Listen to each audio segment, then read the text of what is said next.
Kalau teman-teman berpikiran untuk exit dari marketplace, sama saya juga.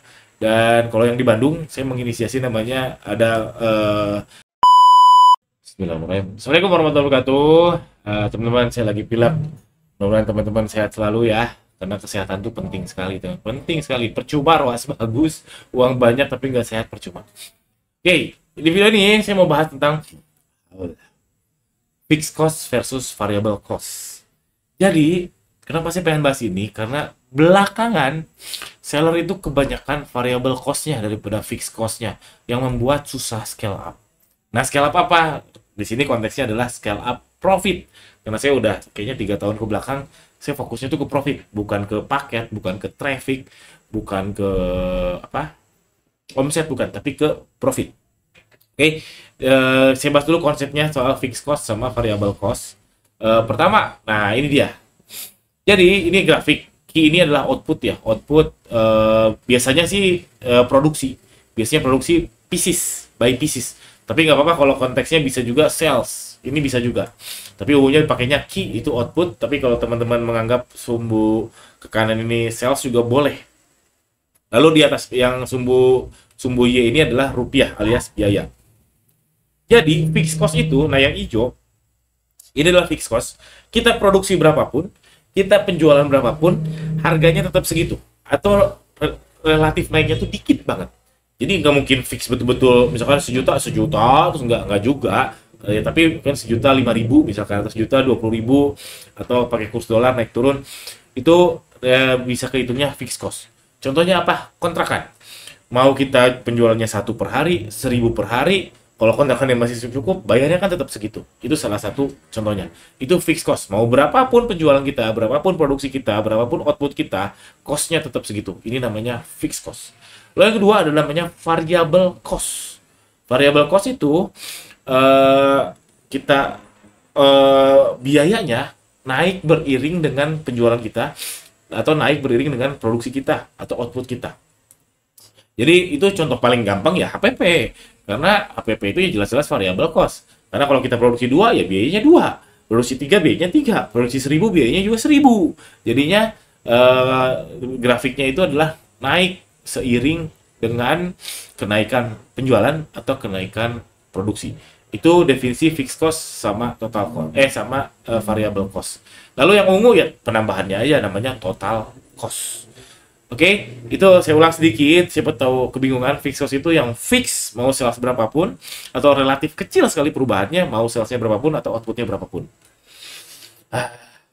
Terus variable cost adalah biaya yang bertambah seiring dengan bertambahnya sales kita, atau bertambahnya produksi kita. Kalau total cost ya penambahan 2 itu. Nah, kalau yang ini, yang kuning ini ilustrasi aja, ilustrasi sales kita dalam rupiah. Oke, itu definisi fixed cost sama variable cost. Next, jadi seller online saya lihat belakangan ini, apalagi setelah admin fee makin besar, iklan juga makin besar, organik makin nggak ada, yaitu dominannya variable cost. Nah, kalau ada grafik yang kurang lebih sama kayak tadi, kalau ini adalah omset kita nih, omset yang atas ya, terus yang ini adalah cost kita. Jadi makin besar omset, cost-nya juga makin gede. Alias gap-nya tuh sama aja. Gap-nya di sini sama, misalkan di sini sales-nya 1.000 pieces misalkan. Sama yang di sini sales-nya 2.000 pieces. Gap-nya sama aja. Mau 1.000 pieces ya segitu, 2.000 pieces yang segitu. Dan fakta di lapangan, saya juga sudah lihat langsung, saya pernah mengalaminya dulu, sales-nya makin banyak, profit makin tipis. Ngeri. Ngeri, itu fakta. Fakta di lapangan seperti itu. Jangan-jangan Anda seperti itu, segeralah bertobat. Dan biasanya yang nggak sadar akan hal ini adalah karena pembukuan yang nggak rapi, atau bahkan belum melakukan pembukuan yang real, atau hanya mengandalkan seller setter. Itu berbahaya sekali, berbahaya. Baik lagi soal fixed cost, variable cost. Seller online sekarang costnya ya at least 3 ini sudah pasti dilakukan. HPP, admin fee, sama iklan. Dan 3 ini makin banyak penjualan, makin ke atas penjualan, makin besar juga costnya. Kalau kita berhasil scale up, makin besar gini, makin besar juga gini. Berat. Gapnya bahkan sama. Kecuali kalau teman-teman tiba-tiba dapat FYP. Tapi kan nggak realistis. Dapat FYP itu ya ada terjadi, tapi nggak realistis. Mungkin 1 banding 1 juta. itu bisa iklannya jadi rendah tapi omsetnya tinggi. Itu bisa tapi nggak realistis. Nah, hati-hati soal gap ini, soal gap antara omset dan apa, cost tadi. Sehingga bagi saya susah di scale up di Shopee ini.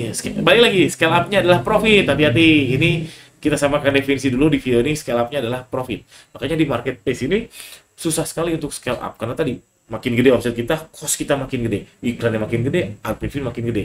Bahkan kalau kita mahalin, oke, admin fee makin gede, ya udah kita mahalin aja, tetap laku kok. Kan tambah gede karena admin fee-nya adalah persentase. Dan lagian kalau kita mau dimahalin, dan sepengalaman saya makin mahal ruasnya makin kecil, alias biaya iklannya makin besar juga, sama aja. Pemain murah, pemain mahal sama aja. Omsetnya makin gede, cost-nya makin gede. Dan gap-nya cenderung sama saja. Bahkan hati-hati betul ketika salesnya atau omsetnya makin gede, gapnya malah mengecil. Aduh, hati-hati betul.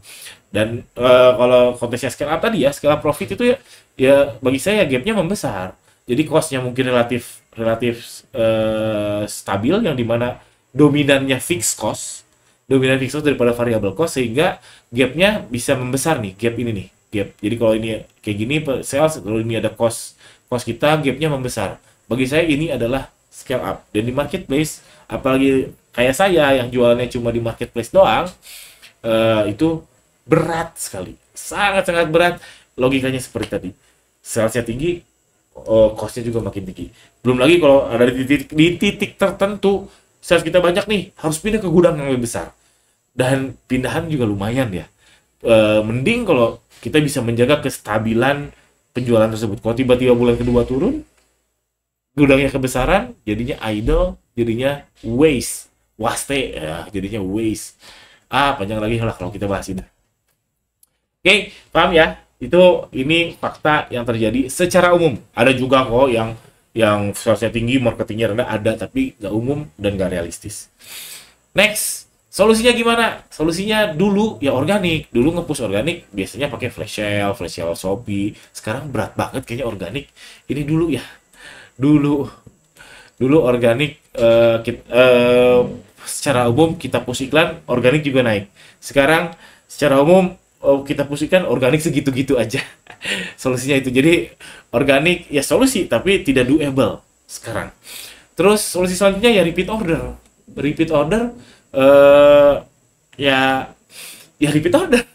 Karena orang kita misalkan dia repeat order ya, berarti kan satu orang yang sama. Kita udah ngiklanin yang pertama, katakanlah kita keluar biaya 50.000 untuk iklan dia. Terus dia repeat order, yang 50.000 tadi ya dibagi dua, jadinya cuma 25.000 cost per acquisition-nya, alias mengecilkan si marketing. Jadi mengecilkan yang tadinya variable cost makin tinggi, tapi mendatarkan si variable cost tersebut. Nah itu hati-hati betul kalau teman-teman jualan di Shopee atau TikTok, repeat ordernya rendah. Hati-hati. Ya bisa omset besar tanpa repeat order bisa, tapi sustainability-nya rendah. Lalu gimana kalau branding? Nah bagi saya branding itu ya ujungnya adalah repeat order. Kalau brandingnya bagus, sekeren apapun, seviral apapun, nggak ada repeat order, menurut saya percuma. Jadi definisi branding bisa panjang banget kita bahas, tapi bagi saya branding itu ujungnya adalah repeat order. Kalau nggak repeat order, percuma. Lalu solusi lain, exit. Exit kenapa enggak? Exit aja dari marketplace. Saya pun sudah berpikir exit dari marketplace. Jadi dari Shopee, jualan Shopee mungkin tetap dijalankan, jualan di Shopee tetap, tapi nggak ngebet banget sampai gede-gede amat. Ya cukup untuk bikin konten kayak gini, cukup untuk gaji karyawan, cukup untuk saya pribadi. Tapi untuk hal-hal yang lebihnya, saya mencari hal lain. Ya kayak jualan tools, cek di ganirosaki.com, saya jual banyak tools. Terus saya juga bikin konsultan pajak. Lalu saya ada juga YouTube yang lain. Itu saya lebihnya di sana. Kalau berharap lebihnya di Shopee, bagi saya pribadi berat, teman-teman, asli. Bagi saya, mungkin saya yang kurang jago atau gimana, tapi secara teori itu agak susah terbantahkan karena salesnya naik, cost-nya juga naik. Jadi kalau teman-teman berpikiran untuk exit dari marketplace, sama saya juga. Dan kalau yang di Bandung, saya menginisiasi namanya ada MBGR Bandung ya. Jadi MBGR itu komunitas Zoom sebetulnya. Komunitas Zoom, tiap Jumat kita Zoom. Tapi di Bandung, karena saya di Bandung, ada juga perkumpulan offline. Saya ngadain ya diskusi tentang di luar Shopee lah. Kita ngadain nyari mentor yang bisnisnya di luar Shopee TikTok. kita tanyain biar nambah insight aja untuk membuka cakrawala kita yang selama ini hanya lihat Shopee, TikTok, Shopee, TikTok, Shopee, TikTok, terus. Kalau mau join yang orang Bandung boleh join aja. Alhamdulillah. Oke ya teman-teman, jangan lupa subscribe. Assalamualaikum warahmatullahi wabarakatuh.